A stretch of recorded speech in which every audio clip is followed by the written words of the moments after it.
Bienvenidos, bienvenidas a esta nueva entrevista para profundizar sobre los problemas centrales de nuestra América. Vamos a trabajar esas tensiones entre la crisis ambiental, las crisis sociales y los progresismos. En este caso nos centraremos en México. Y para eso agradecemos que nos haya aceptado la invitación Carlos Tornel. Él está haciendo su doctorado en Inglaterra, precisamente, y él es investigador en temas ambientales y en estos temas que vamos a conversar el día de hoy. Carlos, gracias por aceptar la invitación y bienvenido. Al contrario, gracias a ustedes, Alfonso, por la invitación. Un gusto estar por acá. Bien, en México estamos encontrando varios temas que pudiese uno entender que son contradictorios algunos. Algunas noticias importantes. Tenemos un gobierno progresista que está tomando el liderazgo en América Latina frente a lo que llamamos hoy la necesidad del cambio en la matriz energética hacia las economías que llamamos verdes. Ahí ha tomado la ventaja en términos de crear una unidad latinoamericana para la producción, extracción del litio. Uno pudiese creer que esto es un avance en términos de el Estado es el que va a controlar y va a redistribuir, pero también hay un tema ambiental de fondo. A propósito también está la reciente ley energética, bueno, que intentó pasar pues por el Congreso, y el Tren Maya. Son tres temas claves. Entonces, la primera pregunta que te haría es los progresismos en América Latina, ¿cuál es su relación con el concepto de desarrollo, con el concepto de progreso? ¿Cuál es tu opinión allí? Claro. Bueno, creo que efectivamente tocas muchos temas, ¿no? Ujú. En la primera intervención, pero tal vez trataría de irme un poquito a que repasemos un poquito el proceso histórico que ha sucedido en América Latina, ¿no? Cuando llega lo que le llamaron en inglés la ola rosa o los primeros progresistas, ¿no? Al principios de siglo en América Latina, pues lo que vemos es que viene como esta vuelta a la izquierda, como un empuje del modelo de que el Estado, a través de la captura de la venta de recursos naturales o lo que le podemos llamar el neoextractivismo, podemos empezar a repartir mejor, ¿no? El ingreso que viene de la venta de los recursos naturales. No viene el surgimiento de China como una gran demanda de minerales, por lo tanto es una primarización de la economía muy fuerte en América Latina, y lo que acaba sucediendo con Evo Morales, con Lula, con Correa, con todos estos gobiernos de izquierda que llegan con esta propuesta de cambiar de una nueva ola de izquierda, es que pues acaban exacerbando un modelo extractivista que no cuestiona la estructura colonial ni capitalista de la economía. Entonces puede ser que haya tenido algunos beneficios sociales, ¿no? Pudo haber generado mejores programas públicos, por ejemplo, reducción de la pobreza en algunos casos, pero el costo asociado que vino con ese desarrollo, pues lo vemos hoy claramente, ¿no? Una depredación brutal de la naturaleza, cada vez es un proceso que hoy se manifiesta cada vez de forma más violenta, ¿no? América Latina, toda América Latina es el principal centro de asesinatos ambientalistas, defensoras y defensores del territorio. Vemos cada vez con más claridad que pues hay una depredación enorme asociada con esas políticas, sean de derecha o de izquierda. Entonces, pues nos deja muchas preguntas en el tintero, ¿no? Primero es, esos términos de izquierda y derecha, progresivos, no progresivos, si siguen sirviendo de algo, ¿no? Por ejemplo, Petro, cuando habla en sus discursos, habla pues que ya eso de izquierda y derecha ya no está muy útil. Habla de políticas de vida o políticas de muerte, ¿no? Podemos pensar entonces tal vez si son estas lógicas de seguir extrayendo los recursos naturales, de seguir utilizando trabajo barato, ¿no? En América Latina para producir algo que acaba sirviendo para el norte, ¿no? Si puede seguir llamándose progresista. Yo creo que más bien son políticas de muerte. Entonces, por ejemplo, cuando me hablabas de lo de México como un ejemplo para el avance de la transición energética, yo cuestionaría eso, ¿no? ¿Qué tanto está proponiendo una verdadera transformación del sistema energético México cuando está hablando de sí, va a nacionalizar el litio, pero su propuesta para hacer frente al colapso del clima que enfrentamos, a la crisis civilizatoria, es construir una nueva refinería, ¿no? Impulsar una nueva transformación del sur y el sureste del país con un megaproyecto, ¿no? Mal llamado Tren Maya, que es realmente un tren para el mismo modelo de desarrollo, que lo que está buscando hacer es hacer nuevos espacios de interconexión entre Estados Unidos y el resto del planeta, ¿no? O sea, volverse un nuevo corredor geopolítico integración económica, y lo está haciendo a costa de las comunidades y de los campesinos en el país, cosa que es muy perversa porque en el discurso público, en el discurso político, es para su beneficio, ¿no? Entonces yo creo que es una forma de utilizar conceptos, por ejemplo, como el desarrollo sostenible, como el desarrollo de las comunidades, en contra de sí mismas, ¿no? Entonces es un diálogo perverso, porque ya no es el mismo modelo, o sea, con los neoliberales, cuando estaba antes el PAN en México, los conservadores, pues lo que era muy fácil criticarlos y decir estas políticas neoliberales que van en contra de los derechos territoriales, de las personas, del ambiente, etcétera, el mercado por el mercado. Ahora el discurso es mucho más difícil de cuestionar. ¿Por qué? Porque es supuestamente en nombre del desarrollo de las personas, de eliminar la pobreza, en contra de la corrupción, ¿no? En contra de las élites que generan el problema, cuando en realidad es más de lo mismo, solo que pintado de verde o de colores, ¿no? En realidad no estamos haciendo una verdadera transformación. Sí, ahí queda uno como en una especie de entrampamiento, porque diríamos cuáles serían entonces las alternativas. Pero antes de adentrarnos allí, háblanos un poco de el Tren Maya. El Tren es conocido como Tren Maya, pero es toda una transformación de la península de Yucatán. Un poco de ello y de qué ha pasado con las comunidades indígenas, y también cuál es la alerta frente al medio ambiente, toda la selva y todo el ecosistema. Claro. Bueno, el Tren Maya, en términos así muy generales, es básicamente una rehabilitación de varias vías de tren que interconecta 5 estados en el sureste de México a través de un tren que va a mover turistas, porque es toda la zona maya, toda la zona de pues, la Riviera Maya, ¿no? Con las ruinas principales de la cultura maya, además de un tren de carga que va a mover producto, ¿no? De todo tipo por esa zona. Pero tenemos que entender este proyecto como parte de otra serie de megaproyectos que está proponiendo la Cuarta Transformación, como se denomina en México el gobierno de Andrés Manuel López Obrador, que es el tren transísmico, que es básicamente conecta el istmo de Tehuantepec con Coatzacoalcos, es decir, pasa del Pacífico al Golfo de México, es decir, una nueva ruta comercial para básicamente que los buques que vienen del norte, de Canadá, de Estados Unidos, no tengan que bajar hasta el canal de Panamá, sino genera una nueva zona de paso comercial, ¿no? Además de eso, hay una nueva refinería enorme que va a procesar 360,000 barriles diarios de combustible, que se está ubicando en el estado de Tabasco, donde también va a partir el Tren Maya.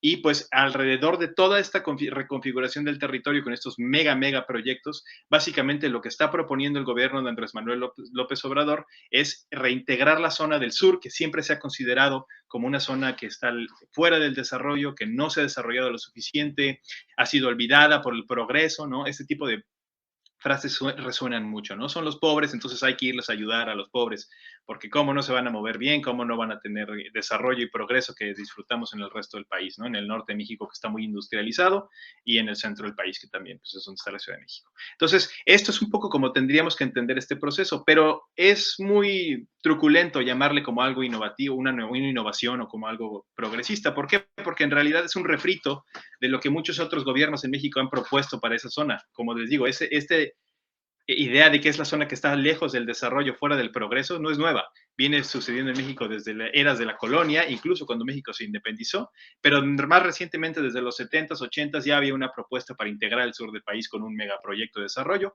Famoso es el caso del Plan Puebla-Panamá, que también se inauguró más o menos en el año 2000, que básicamente lo que intentaban era integrar toda la zona para hacer una ruta comercial viable para pues, exportar y subir cosas al mercado de Estados Unidos. Entonces, esto es un refrito, pero disfrazado de algo que es sostenible, que es por las comunidades, para su desarrollo. En realidad es más de lo mismo. Es el mismo modelo de desarrollo, es la misma lógica que ignora y no escucha a las comunidades en lo que quieren, ¿no?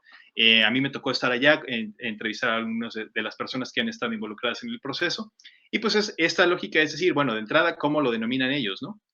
Es un tren mal llamado Maya. De Maya no tiene nada más que el nombre, ¿no? Es esta idea de utilizar y apropiarse culturalmente de la idea de las comunidades indígenas, sus culturas, sus tradiciones, para comercializarlas, pero a ellos hay que eliminarlos, hay que desarrollarlos, hay que traerles el progreso, hay que llevarles el desarrollo. Entonces, no hay una escucha de parte del gobierno de lo que las comunidades han hecho. Por ejemplo, la milpa, las formas tradicionales de siembra, las formas de etnodesarrollo que son localizadas en la península de Yucatán se ignoran por completo. El gobierno definió cómo iba a ser el Tren Maya, y si vemos en términos de capital, de dinero, de inversión, ¿quién se va a beneficiar?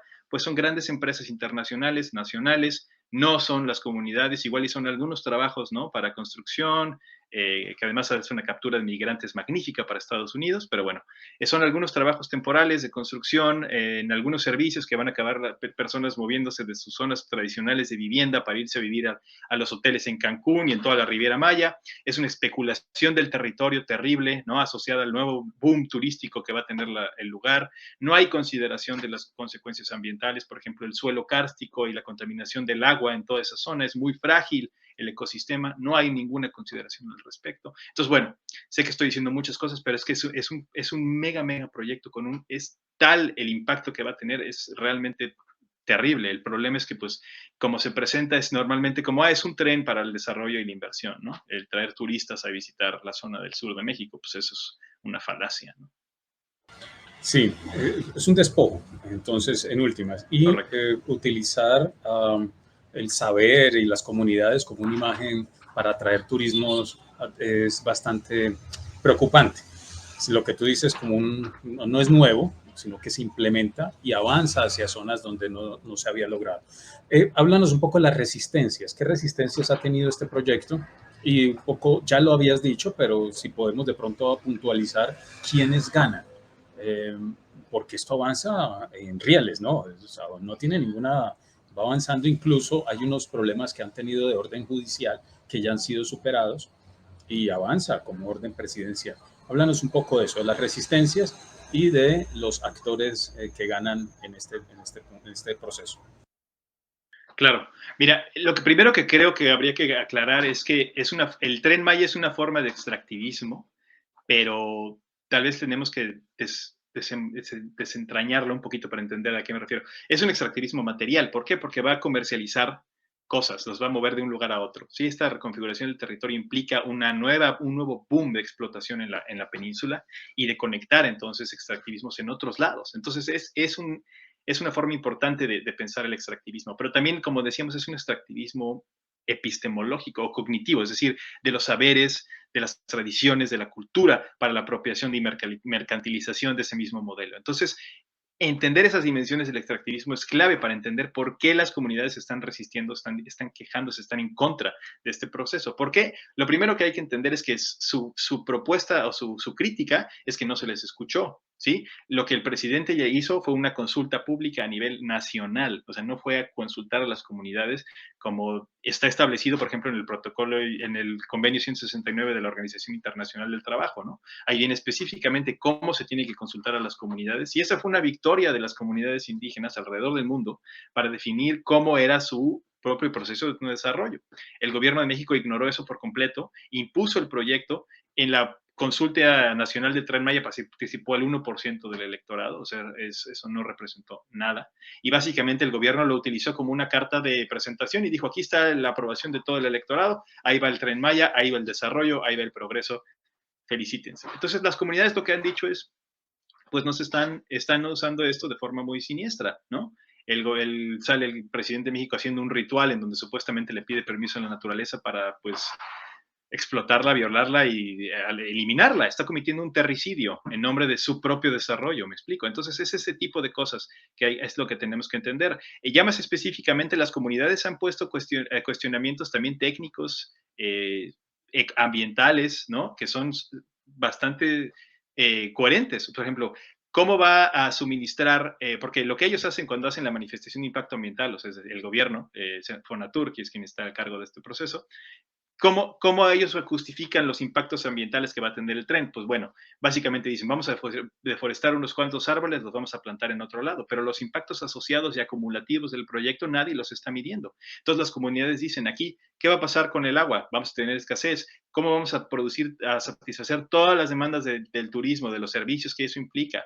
¿Qué va a pasar con las comunidades que van a tener que migrar a otros lados? Entonces son preguntas muy claras que nadie está respondiendo y que el gobierno las mete abajo del tapete cuando dice, pues bueno, es desarrollo sostenible. ¿Por qué? Porque vamos a reforestar, porque el tren va a traer diferentes tipos de turismo que no es así el tradicional. O sea, entonces un poco el tratar de entender eso es fundamental para identificar por qué las comunidades se están quejando, están manifestándose en contra y por qué están pues hablando de cuando dicen esto es un proyecto que no tiene nada de maya, ¿no?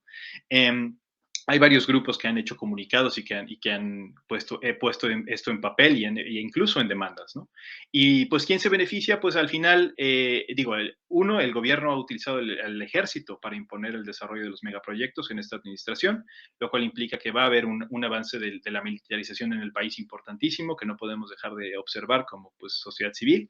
Pero por otro lado, también pues, es un beneficio para las grandes empresas mexicanas, para las grandes empresas internacionales, no solamente de desarrollo turístico o de construcción, sino también de energía renovable, de otro tipo de, por ejemplo, toda la producción de comida porcícola, las granjas porcícolas en esa zona, pues van a ser empresas que quienes puedan invertir, quienes puedan ganar ahí algunas concesiones, algunos contratos, pues son quienes se van a terminar beneficiando de pues el desarrollo de toda esa zona, ¿no? Pero al final a la gente local, a la gente que supuestamente van a ayudar, pues le van a quedar algunas migajas de ese supuesto desarrollo, ¿no?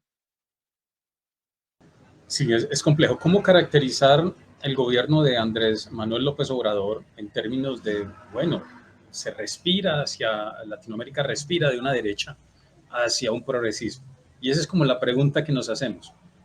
Pero este progresismo tampoco, pero ¿cómo caracterizarlo? ¿Cómo ponerlo en su punto justo para poder decir, bueno, hay unos avances o no hay avances?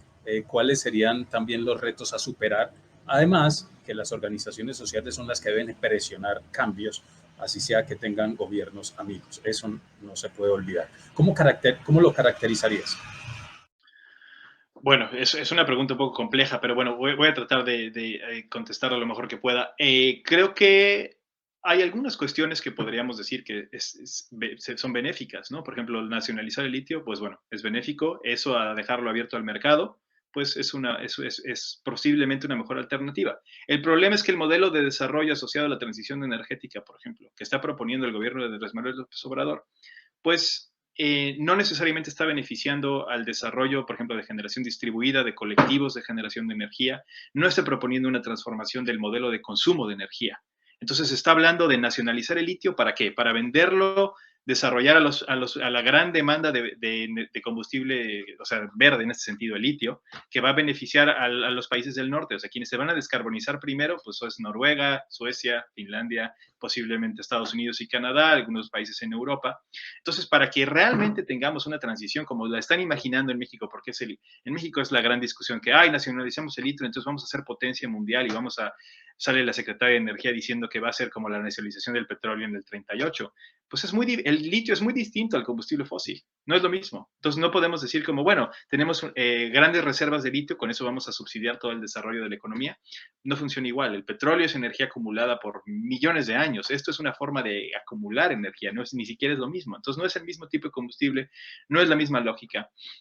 Pero esa idea de que nacionalizar los recursos es la forma en la que podemos no alcanzar este desarrollo, sea sostenible o no, pues refleja muy bien cómo se manifiesta la idea de la izquierda, ¿no? La idea de la izquierda es que una crítica al neoliberalismo, al modelo que sí inundó América Latina durante 2 décadas, 3 décadas, desde los 70 con Chile, ¿no? 50 años que sí vinieron pues, a devastar a toda la región, pero esto que están proponiendo no es un cuestionamiento realmente profundo de lo que debería ser. Es simplemente otra forma de extractivismo, ¿sí? Entonces, ese es un poco lo que tendríamos que cuestionar. Si realmente hablar de progresismos, de izquierda, ¿no? O sea, es algo que sigue siendo útil para definir nuestra realidad. Yo creo que no. Yo creo que lo que están haciendo es volver a conciliar con el mismo modelo de desarrollo, solo con otro discurso, que embona muy bien con el populismo, que acomoda muy bien a la crítica a las estructuras de las élites, pero que no cuestiona el modelo capitalista que necesariamente es violento para fomentar la acumulación. Entonces, yo creo que si lo vemos en los números es donde vemos en los impactos. ¿Cuántos ambientalistas, defensores del territorio mueren al año en América Latina? Pues es la región más conflictiva de todo el mundo. ¿Por qué? Porque es donde está avanzando más el extractivismo, con o sin izquierda. Entonces yo creo que pensar en que el cambio viene por el Estado, que viene por la toma del control del poder del Estado, pues ya es algo muy obsoleto. Lo hemos tratado ya varias veces en varios países en América Latina y lo que vemos es que a menos que se cuestione realmente estructuralmente el modelo del desarrollo, la lógica colonial que está asociada a sí mismo y las estructuras del capitalismo, pues vamos a tener más de lo mismo, tal vez con diferentes nombres, con diferentes colores, con diferentes personajes, ¿no? Algunos más carismáticos que otros. No necesariamente va a haber una transformación por arriba. Creo que la lógica tiene que venir desde abajo y desde los muchos abajos que hay en América Latina. Bien, complejo. Carlos, hoy estamos hablando de la emergencia de un orden multipolar. ¿Sí? Estados Unidos está en una decadencia, en una crisis profunda también económica. Necesita a Latinoamérica más que antes. Y la emergencia de Rusia, China, otros polos de poder. Eh, la disputa parece ser que es la misma, la captura también de las materias primas. Y la CEPAL dice, ojo, Latinoamérica con caer nuevamente en un ciclo extractivista sin transitar hacia la creación de nuevas tecnologías, la transformación, etc. ¿Estamos en un mundo sin opciones o hacia dónde podemos transitar o darle más la palabra a las comunidades organizadas del sur? ¿Cómo lo ves? ¿Cómo lo ves esa tensión entre lo global y lo local? Claro, sí, pues efectivamente es una muy buena pregunta y la que nos compete pues es una tarea muy, muy grande, ¿no? Pero lo que yo diría es que sí, Estados Unidos está en declive, vemos ahí un surgimiento de algunos otros poderes geopolíticamente, podríamos analizar si realmente hay una transferencia del poder de un lugar a otro, ¿no? Pero yo lo que diría es que la crisis es civilizatoria, o sea, el modelo que está colapsando, de donde Estados Unidos, digamos, está a la cabeza de ese colapso, de donde se ve más claro ese colapso, es un modelo eurocéntrico de pensamiento que está colapsando. O sea, el mundo que colapsa es el mundo eurocéntrico, colonial, civilizatorio que surge desde hace 500 años, ¿no? Y que hoy vemos que está agotado de ideas, de capacidades. Tiene que ver con que el capitalismo ha encontrado sus propios límites. O sea, encontró los límites externos en que, pues básicamente se acabó la naturaleza barata y el trabajo barato que por 500 años le permitieron a algunos países generar grandes imperios económicos y políticos a nivel global, pero también está colapsando con sus límites internos. O sea, cada vez es más difícil encontrar fronteras de expansión, fronteras en donde se puede expandir. Cada vez es más difícil acumular capital sin explotar, sin hacer algún tipo de violencia contra alguien más. Entonces, hoy vivimos en un descenso a la barbarie terrible, en donde el capital mismo se está volviendo caníbal, ¿sí? O sea, se está agotando todo de lo que depende, de la naturaleza, del trabajo no remunerado, de las poblaciones subalternas y racializadas, de las mujeres, del cuidado. Eso lo está canibalizando el capital. Entonces vivimos en un momento de crisis civilizatoria pues terrible, ¿no? El colapso del clima, son como síntomas, son las manifestaciones, la pérdida de la biodiversidad, ¿no? Esto que vemos hoy, la gran violencia feminicida en América Latina también, en el norte también global, en contra de las poblaciones subalternas, son síntomas, son manifestaciones de esa crisis. Entonces, creo que no servirá de mucho pensar si China surgirá o Rusia o otro país surgirá para tratar de tomar ese control, porque sería una continuidad del mismo modelo civilizatorio que nos ha llevado a este colapso. Entonces, cuando me preguntas, bueno, ¿hay algunas alternativas? Yo diría que sí, hay muchas, muchas alternativas. Yo crecí en un mundo en donde nos dijeron que no había alternativa, colapsa la Unión Soviética y los capitalistas surgieron famosamente a decir, es el fin de la historia, no hay alternativas, lo que tenemos que hacer es seguir por el mismo modelo de desarrollo y todos tendremos prosperidad, democracia, el sueño americano, ¿no? Eso vimos que hoy ese sueño se convirtió en una pesadilla, ¿no? Vivimos todas y todos bajo el mismo modelo que hoy colapsa ante nuestros ojos, pero como no nos enseñaron a pensar a escuchar otras alternativas, como hemos oprimido con ese mismo modelo todos otros tipos de saberes y formas de vida, parece que no hay alternativa, parece que vamos directo al colapso, ¿no?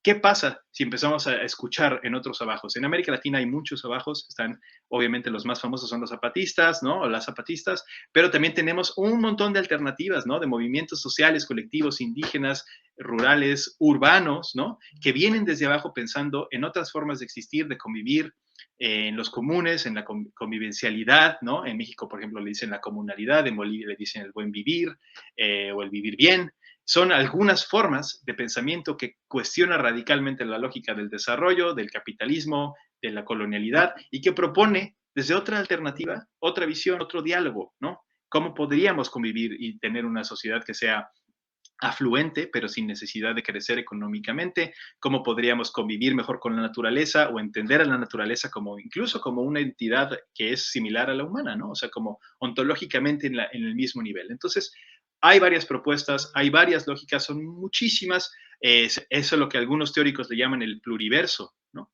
Es un pluriverso de alternativas, pero creo que lo único que nos falta a las personas que pues, nos educaron en esta tradición, que vivimos bajo ese modelo de eurocéntrico, colonial, capitalista, es aprender a escuchar a esos otros, a esos otros trabajos, a ver cómo se ve desde esa perspectiva un cambio y a partir de ahí, pues empezar un diálogo, ¿no?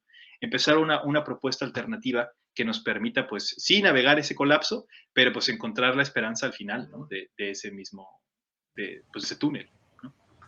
Sí, Carlos, hay una relación Colombia-México, ¿no? Hace poco salió el informe de Global Witness y nos ubica a los dos países, pues como los países donde es más peligroso defender el medio ambiente, donde es más peligroso defender los derechos humanos. Hay situaciones muy similares, pero también hay una militarización, tú lo decías, una militarización que se va a fortalecer para que esas obras de desarrollo se puedan realizar. Pero también hay una militarización que va en el mismo sentido, pero es ilegal, que es la de las mafias. En Colombia ocurre similar, donde hay territorios estratégicos, pues aparecen en lógicas paramilitares los carteles, que también transforman la cultura y se encargan de liberar territorios para proyectos. ¿Ocurre algo similar en México frente a estos proyectos? Sí, creo que la tendencia de militarización o la vuelta a la militarización es algo que tenemos que prestar mucha atención en América Latina y en México particularmente la cosa es pues atroz. ¿Por qué? Porque obviamente en México desde el 2006, cuando se declara la guerra contra el narcotráfico, pues tenemos un avance impresionante de las Fuerzas Armadas, pero también de grupos ilegales, de narcotraficantes, etcétera, que empiezan a armarse, básicamente para satisfacer una demanda que viene desde el norte, ¿no? De grandes demandas de drogas estupefacientes, sin transformar otra vez. No hay una discusión sobre el consumo, el problema es la producción. Entonces, ¿a quién nos tocó pagar los platos rotos? Pues a toda América Latina, ¿no? De esa enorme demanda de consumo del norte. Entonces, tenemos que verlo en ese diálogo colonial o neocolonial, en cómo está asociando en diferentes territorios, pero lo interesante es ahora pensarlo asociado a los megaproyectos y a la idea del desarrollo, ¿no? En México se están militarizando la construcción de los megaproyectos de la Cuarta Transformación. Hace poco, unos días antes de que tuviéramos esta llamada, se aprobó ya una ley que plantea que las Fuerzas Armadas se pueden quedar incluso más tiempo del establecido originalmente para el desarrollo de esos megaproyectos. Y básicamente el mensaje que están enviando es: quien se oponga a esto se va a enfrentar con las Fuerzas Armadas. ¿Me explico? Entonces es una forma primero de acallar todo ese tipo de protestas, de imponer un tipo de desarrollo y al mismo tiempo es algo que aunque no se diga explícitamente, implícitamente revela cómo el capital necesita cada vez más de Fuerzas Armadas, literalmente, para sostener los modelos de acumulación. Los megaproyectos, a fin de cuentas, lo que son es una forma de encontrar una salida para el capital que está sobreacumulado. Entonces necesitamos de alguien, de algún megaproyecto, alguna gran obra que nos permita invertir montones y montones de capital para entonces encontrar una forma de deshacernos de él. Entonces, cuando el gobierno se empiezan a militarizar, a defender ese tipo de obras, implica que el capital necesita que alguien los esté protegiendo. Entonces, yo creo que este tipo de proyectos que están militarizados, que vienen asociados con lógicas del desarrollo, del progreso, lo que revelan es una tendencia del capitalismo cada vez más canibalista, más bárbaro, ¿no? Más violento en su forma de extracción y de proteger y asegurar la extracción. Entonces, para mí es una vuelta hacia un extractivismo, un capitalismo cada vez más violento y revela cómo pues el Estado acaba siendo lo que quiere el capital, ¿no? Incluso si en discurso allá afuera se ve y se pinta como con otra cara. Bien, eso en relación a la militarización legal y ilegal, porque ambas van hacia el mismo Correcto. objetivo. E incluso hay casos en los que se puede evidenciar sus vasos comunicantes, ¿cierto? Entre el apoyo de Estados Unidos a lo ilegal, etc. como una forma de dominación territorial. Pero bien, estos modelos también hiperacumulan la población en ciudades. Es decir, es como el culmen del modelo capitalista y Naciones Unidas lo ha advertido. 70% más de la población estará viviendo en el 2050 en grandes ciudades, ciudades y megaciudades. Pero esto va a implicar mayor consumo de materias primas, agua, alimentos, etc. En México se ve de manera especial, la Ciudad de México tiene serios problemas de agua. ¿Cómo analizar esa relación? ¿Cómo lo ves? ¿Cómo lo analizas? Bueno, ahí digo, teóricamente lo podemos entender como que lo urbano, o sea, el desarrollo urbanístico de las ciudades está asociado al surgimiento del capitalismo, ¿no? Y de la propia forma en la que el capital logra encontrar nuevos espacios de acumulación. Entonces, si vemos cómo las ciudades se manifiestan, pues el espacio mismo en las ciudades se entiende como una manifestación del capital, ¿no? Viene la gentrificación en algunas zonas de las ciudades, en otras zonas o sea, se vuelven zonas de sacrificio para que otras puedan subsistir y mantener su acumulación, vamos a decir, material y la afluencia económica. Entonces, tenemos ese diálogo metabólico, ¿no? En donde alguien consume para que alguien crezca, alguien tiene que bajar, ¿no? O sea, tenemos que estar moviendo y pensando de esa forma desde lo material, pero también desde lo que podría denominarse como el valor y el desperdicio, ¿no? Para que una zona tenga más valor, otra tiene que volverse desperdiciable. Entonces, son lógicas que están inscritas en esa constitución urbana. Lo interesante es que las periferias, antes las entendíamos como muy separadas espacialmente. O sea, había un centro, antes era, digamos, el centro y la periferia era la metrópoli y la colonia, ¿no? En la colonia era todo explotable, extraíble, y en el centro era todo donde se consumía y se acumulaba la riqueza. Pero si hoy vemos ese tapiz en la realidad actual, se ve mucho más... es como una piel de leopardo, se ven muchas manchas, ¿no? Tenemos puntos donde hay una concentración enorme de riqueza, de materiales, de todo, y a su alrededor tenemos zonas de sacrificio, zonas que se vuelven desperdiciables para que se puedan mantener esas zonas. Y eso es, tenemos que abaratar, en esas zonas de sacrificio todo se abarata, el trabajo se abarata. Entonces, todas las personas que viven en lo rural vienen a vivir pero las mandamos a las zonas periféricas de la ciudad, en donde se acumula la mayor concentración de la pobreza. En México eso pasa, ¿no? Casi toda la población ya es urbana en México, es el 70% de la población es urbana, pero si tú ves dónde está concentrada la gran pobreza en México, no es en lo rural, es en las zonas periféricas de las ciudades. Entonces estamos haciendo que las personas migren del campo a la ciudad, pero para condicionarlas a las zonas periféricas, a los guetos, a las favelas, ¿no? Las ciudades. Lo interesante también, que podemos también hablar de eso si tenemos tiempo, sí. Sí, es que escuchándote, claro, no se cambian las condiciones de vida de las comunidades, se les cambia el lugar, pero no se les cambian las Claro, condiciones. Antes posiblemente se empeore. pero el desarraigo tiene una consecuencia cultural, social, epistemológica, ontológica, ¿no? O sea, eso es un tipo de violencia al final. Es decir, no puedes seguir viviendo como quieres, te ves obligada por la economía a moverte a otro lado. Entonces hay un impacto en esas personas, en esas comunidades, en esa lógica del desarrollo, ¿no? ¿Por qué? Porque cuando llegan a la ciudad, la única forma de vida es bajo los estándares de construcción del gobierno, en las casas estas como de gran ocupación, condicionados a largos tiempos de traslado. Entonces es una calidad de vida terrible, en donde se pierden costumbres, se pierde la lógica de lo comunal, se vuelven individuos que producen y venden sus servicios que pueden ser explotados por el mismo modelo del capital. Entonces, sí tenemos que entender que espacialmente se ve de forma diferente, pero que sí implica también, entonces, varios tipos de violencia asociados, ¿no? De género, por ejemplo, ahí podríamos hablar muchísimas cosas. Las mujeres se ven afectadas enormemente por el traslado de un lugar a otro. En México los feminicidios suceden principalmente en las zonas periféricas de las grandes ciudades, en donde el transporte no es seguro. El cargo, además del trabajo para las mujeres, es el doble o el triple. Les toca el trabajo doméstico, más ir a trabajar a otro algún centro en la ciudad y luego regresar a hacerse cargo, ¿no? De lo doméstico. Entonces, bueno, ahí tenemos una interseccionalidad de los problemas que se ve muy claramente y se manifiesta de muchas formas. Pero creo que sí, o sea, entender esa lógica de la urbanización asociada con el modelo del capital, pues nos revela cómo ese modelo es insostenible. Lo interesante, y ya con eso concluyo esta parte, en esas zonas periféricas en las ciudades es donde normalmente vemos que es donde empiezan a surgir las organizaciones los trabajos alternativos, que son semi o periurbanos, ¿no? En las favelas, por ejemplo, cuando en Brasil, ese ejemplo me parece magnífico, cuando llega el COVID, las organizaciones supuestamente criminales, ¿no?, de esta zona,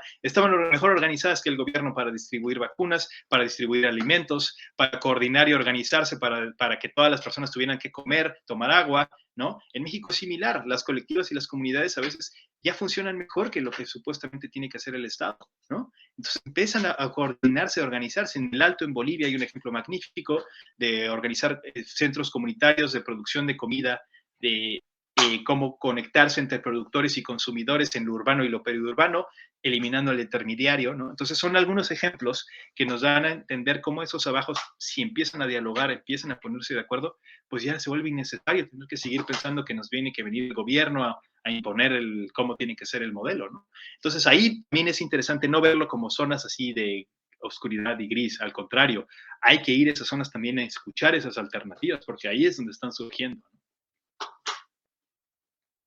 Pues bien interesante, porque sí hay esperanza.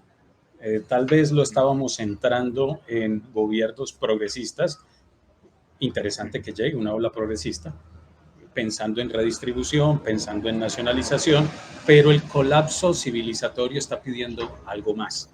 Y el colapso civilizatorio está pidiendo avanzar hacia lógicas, otras lógicas organizativas de producción y de consumo. Y ahí es donde adviertes que de los abajos, los múltiples abajos de Latinoamérica tienen las claves. Y lo hemos insistido mucho desde Cavilando también. Las organizaciones populares, las organizaciones étnicas, tienen muchas claves para hacer frente a un colapso climático, social e incluso hambrunas. Es real. Entonces creo que nos queda ese mensaje esperanzador. Habría que redefinir, ya vamos cerrando, Carlos, como un mensaje para esos movimientos sociales, esos movimientos étnicos, y habría que pensar en una forma organizativa distinta a los estados. Sería muy atrevido pensar así. Pues bueno, a mí normalmente me hacen ese tipo de preguntas, ¿no? Como, bueno, ¿qué tan viable es políticamente pensar en una alternativa de esta naturaleza? No es utópico, no es irrealizable, ¿no? Y normalmente yo lo que invito es a tratar de pensarlo de la otra alternativa. ¿Cuántos años hemos tratado de usar la misma receta para obtener un resultado distinto? O sea, lo podemos pensar en 500 años, tal vez, de opresión bajo la estructura colonial, 200 años de independencia de muchos de los países de América Latina, 50, 70 años de neoliberalismo y capitalismo, de desarrollo. ¿Qué hemos logrado en ese proceso para realmente producir algo que no sea una distopia? Yo creo que hoy vivimos en una distopia y me parece mucho más distópico en ese sentido seguir pensando que alguna forma podemos encontrar haciendo algún cambio en la receta por aquí, por allá, un ingrediente, si es progresista, si es de otro, no sé qué, encontrar una solución verdaderamente esperanzadora ante el colapso que enfrentamos. Creo que no se puede. Y creo que, bueno, los ejemplos son muchos, ¿no? Podríamos ahorita quedarnos más con eso, pero lo que diría es, por muchos años usamos la misma lógica, ¿no? Los mismos conceptos de la revolución, de tomar el palacio, de derrocar al jefe y imponer un gobierno distinto. Eso ya no sé si funciona el día de hoy. ¿De qué sirve hacer huelgas si todas y todos somos explotables de otras y miles formas, ¿no? ¿De qué sirve colectivizarnos en las calles o tomar las fábricas y los medios de producción si la lógica de la colectividad y la comunalidad viene de otra narrativa, de otra forma de existencia, ¿no? Entonces, a lo que invitaría no es a decir como la alternativa es como por el mismo modelo de siempre, sino atrevámonos a escuchar esos otros abajos, otros saberes, otras realidades, a dialogar con ellas y no quiere decir que todas y todos tenemos que hacer lo mismo que esas comunidades, que esos grupos han hecho, sino aprender de esas alternativas, proponer algo distinto. Y sí, el Estado obviamente no va a desaparecer mañana, ¿no? Pero lo real sería pensar cómo en un tiempo 30, 50 años nos vamos deshaciendo de ese Estado, nos vamos quitando esa necesidad de que siga ese Estado existiendo, porque hoy al final el Estado pues, es una mancuerna del capital, ¿no? Y no puede ser de otra forma. Entonces ahí es donde tal vez en ese diálogo, en esos procesos, en esas escuchas, ¿no? En esas conversaciones, es donde existe esa otra alternativa, esos otros mundos a los que hay que aprender a ver y escuchar, ¿no? Carlos, agradecerte por toda esta información, por compartir este encuentro, esta escucha. Y vamos caminando hacia buscar opciones. No las hay, o sí las hay, pero tenemos que observarlas mejor. Y estamos en un tránsito, creo, civilizatorio. Y en ese tránsito nos demoraremos tal vez algunas generaciones. Pero el planeta nos está marcando también un tiempo límite. Gracias y a todos quienes nos escuchan y nos siguen, nos estaremos encontrando en una próxima entrevista para profundizar sobre los problemas centrales de nuestra América. Muchas gracias.